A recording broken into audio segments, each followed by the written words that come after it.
कौवे एवं हंस की प्रवृत्ति की प्रेरक कहानी सुना रहा हूँ। पुराने जमाने में एक शहर में दो ब्राह्मण पुत्र रहा करते थे। एक गरीब था तो दूसरा अमीर। दोनों पड़ोसी थे। गरीब ब्राह्मण की पत्नी उसे प्रतिदिन ताना देती और झगड़ती थी।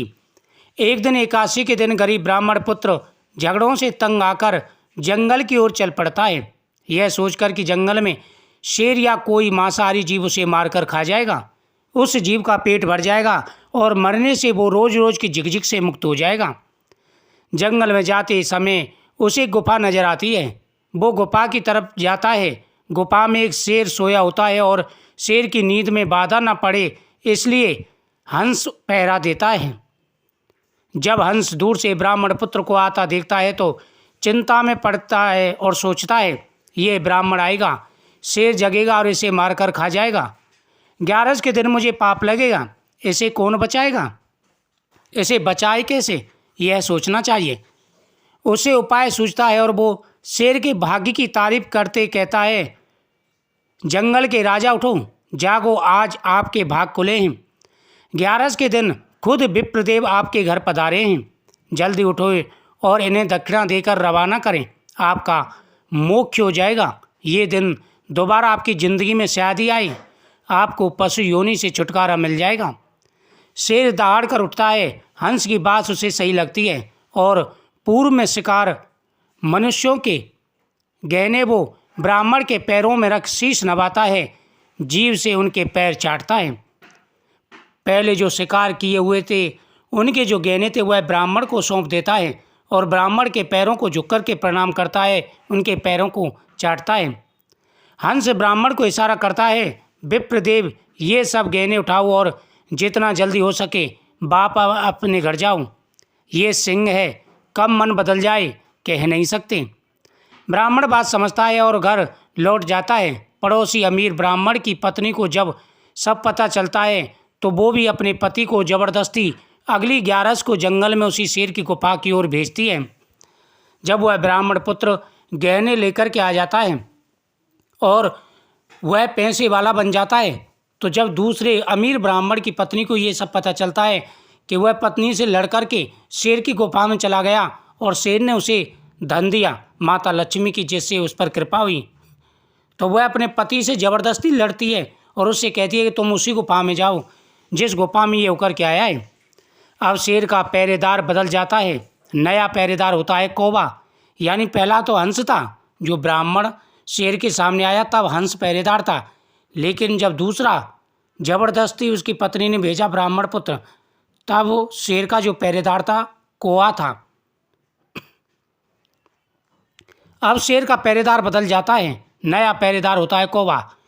जैसे कौवे की प्रवृत्ति होती है, वो सोचता है बढ़िया है, ब्राह्मण आया है, शेर को जगाऊं, शेर की नींद में बाधा पड़ेगी, गुस्साएगा, ब्राह्मण को मारेगा तो कुछ मेरे भी हाथ लगेगा, मेरा पेट भर जाएगा। यह सोचकर वो काँव काँव काँव चिल्लाता है। शेर को गुस्सा आता है और वो जागता है। दूसरे ब्राह्मण पर उसकी नज़र पड़ती है, उसे हंस की बात याद आ जाती है। वो समझ जाता है कौवा क्यों काँव काँव कर रहा है। वो अपने पूर्व में हंस के कहने पर किए गए धर्म को खत्म नहीं करना चाहता। फिर भी शेर शेर होता है, जंगल का राजा होता है। वो दहाड़ कर ब्राह्मण को कहता है, हंस उस सरोवर गए हैं और कब आए भय पता नहीं चलेगा। वो विप्र थर थर काँपने लग जाता है।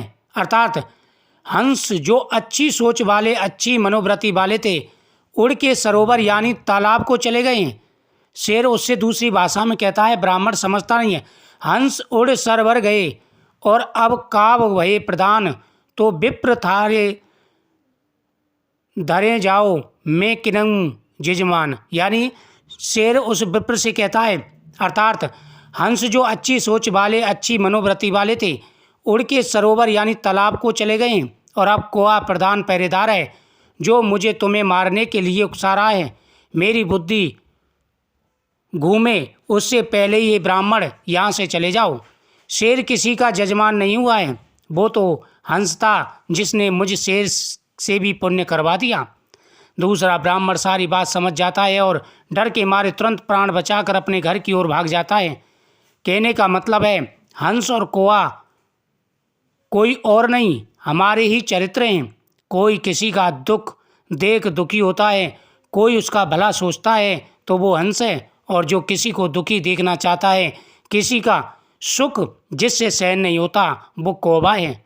जो आपस में मिलजुल भाईचारे से रहना चाहते हैं वे हंस प्रवृत्ति के हैं। जो झगड़े कर एक दूसरे को मारने लूटने की प्रवृत्ति रखते हैं वे कौवे की प्रकृति के हैं।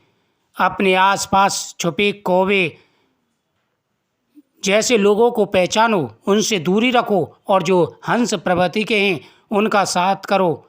इसी में सबका कल्याण छुपा हुआ है। इस कहानी से यही शिक्षा मिलती है, व्यक्ति को हमेशा उसी प्रकार रहना चाहिए जिस प्रकार हंस रहता है, कौवे की तरह रहना, और कौवे की तरह रहने वाले लोगों के साथ रहना हमेशा ही दुखदायी होता है।